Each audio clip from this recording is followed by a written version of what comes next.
the research hypothesis. Why did the researchers do this study? What was the point of this study for researchers? Good! To see if there was some kind of a negative correlation between green tea consumption and cancer rates. Obviously, we'd like to see drink green tea, breast cancer goes down.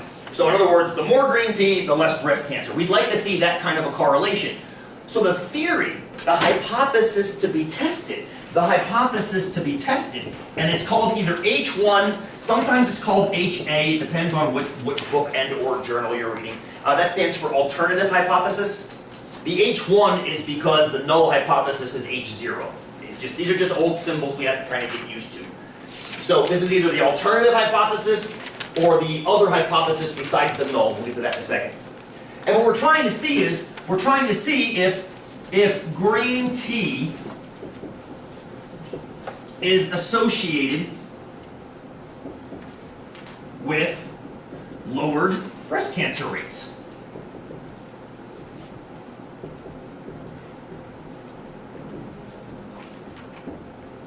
That's in words. Now, as we go through this course, the remainder of this course together, we'll start putting those in symbols, because symbols are way more useful than words. The symbols are easy to manipulate mathematically, especially with the math we have to actually do to them. But that's the big idea. We're trying to see if we consume green tea, will that actually knock down breast cancer rates? Or, I shouldn't say that. I said that wrong. If we consume green tea, is there an association with lower breast cancer rates? That doesn't mean there's not some other variable that we're not measuring. For years, I love Italians. Italians drink lots of red wine.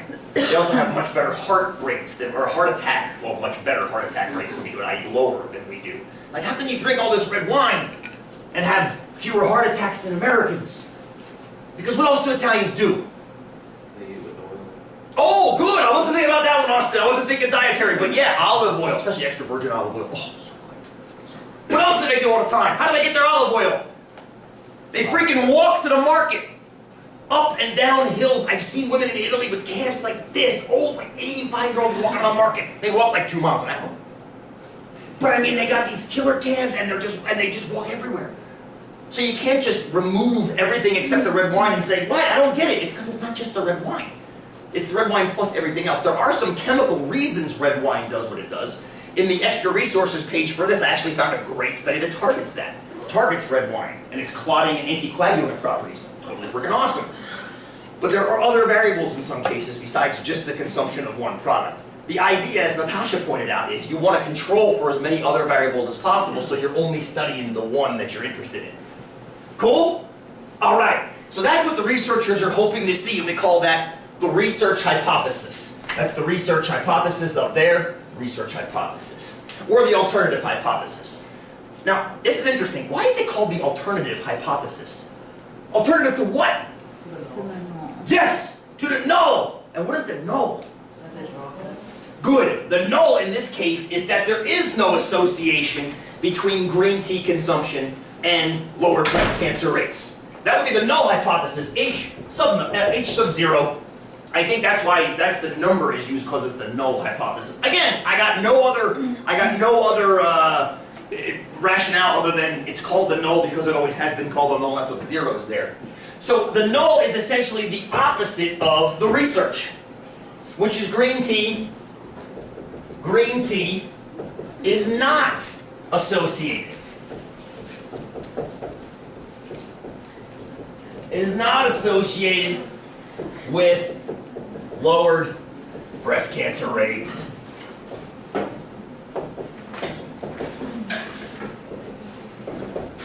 Now here's the deal.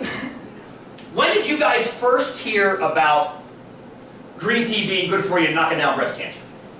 Can you remember when you first heard it? 10 years ago? 3 years. 3 years ago. Maybe 10 years ago, maybe even longer. Okay? Why do you think you read it? Why do you think you read it? Other than the tea companies love stuff like that. It's like, oh my God, drink my tea now. Right? Drink my tea.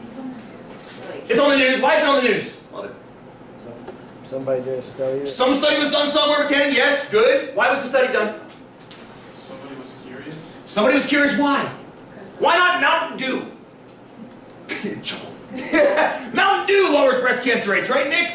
Because one person This is ridiculous, of course. I'm making a ridiculous statement. Mountain Dew, Jolt while we're at it. And double frappe, caramelized, whatever the hell you're drinking, Starbucks. Why green tea? Because, what person? I'm guessing there was some kind of anecdotal evidence that was noticed over and over and over again. Maybe looking at Asian cultures and being like, how are they different than us? Oh, we drink a lot of green tea. We consume a lot of the same plant they do, friends. How many of you guys drink black tea? That is the exact same plant as green tea, yes? It's the exact same plant. It's how it's processed. How is it processed differently? Ooh, put myself in the eye. Say that again. It's fermented. It's fermented. Black tea is fermented. What's green tea? Just dry. Crushed and dried. Or dried and crushed, I guess. And white tea is the same plant, too. That's the baby leaves. The baby... What's Emily, what? I said that right before you did. And the white tea. And the white... You think of the commercial, I'm thinking of the little Buddha guy. He... Little tiny leaves. Yes. So white tea is baby leaves. Green tea is dried adult leaves. Black tea is fermented. But it's all the same plant. But somehow the chemistry in the production, which is that circle graph on your little handout there, explains the difference in the chemical differences between the processes of green tea and black tea. And that's one of the statements. You may have noticed one of the statements in that article was that Western populations that have been tested show null results. Did you see that? I bolded it for you. Null results because Western populations consume mostly black tea. Null results would mean their results are more congruent with the null hypothesis. Now, it wouldn't be green tea for them, it'd be black tea. But black tea is not associated with lowered risk of breast cancer. Because for some reason, black tea doesn't seem to have the same something that green tea has. That's where chemists get involved. Oh, this is interesting. What's in the green tea that's so interesting? Yes, what is? Oh, there's just a stretch. I interrupted it. I apologize. Hate doing that. Antioxidants? Go ahead, Veronica. I think there's more antioxidants in the That is the conclusion, yes. Antioxidants are good things. I'm not exactly sure why. Blueberries, broccoli. George Carlin has a whole comedy routine, he's dead now, but had a whole comedy routine about broccoli, how it knocks cancer out of you, which I thought was adorable. But nonetheless, antioxidants was that I heard that about 10 years ago as well. That was when I first heard that term. And I had to run to the computer to figure out what the hell they were. And I've since forgotten, but apparently they're good for you, which is good. Apparently they're good for you. So the idea is, can we show that somehow there's an association with green tea and lower breast cancer rate? That's what this study aims to show. Natasha, go ahead. How does this study prove what they're trying to say? Because Careful. these people already had breast cancer. What we're trying to see is if the rates in the general population will vary differently. I see what you're picking away at the study itself. Good thing. I love the fact that you're doing that. We're trying to see if somehow we can associate then consumption of green tea with lower breast cancer rates. Removing the breast cancer, I see what you're saying, the experimental group already had breast cancer or a positive diagnosis, right? Yeah. So in other words, they've got a fixed percentage in their sample as well. Will green tea consumption then, if you will, fight that, if that makes sense? Can we remove it? I'm being way less powerful with this statement, where I'm just saying associated with lowerness. Okay. I see what you're saying. I love what you're saying, by the way. Okay. I love what you're saying. Go ahead, please. They're not seeing if you can lower it after you have it, right? They're seeing if the people that have cancer drank a lot of tea or did not. Basically, yes. There's a two-way association, right? Looking back at where they came from, did they consume tea beforehand? And if you consume tea, can you keep it warded off? Almost like drinking orange juice before a cold versus did you drink orange juice before you had the cold kind of thing. Yeah, exactly the same thing. And all I'm trying to do, again, I love that you're poking holes in the study. Fantastic. And I've only showed you a teeny tiny part of this. I gave you the whole links there if you ever want them. And you have the digital copy on the computer if you ever want to just click on that link and find the original study. Just trying to see what the results show numerically. Because that's what this class is about, is that numerical result and what it's actually showing graphically. Thank you, Natasha. All right, here we go. All right. Now, let's go over here.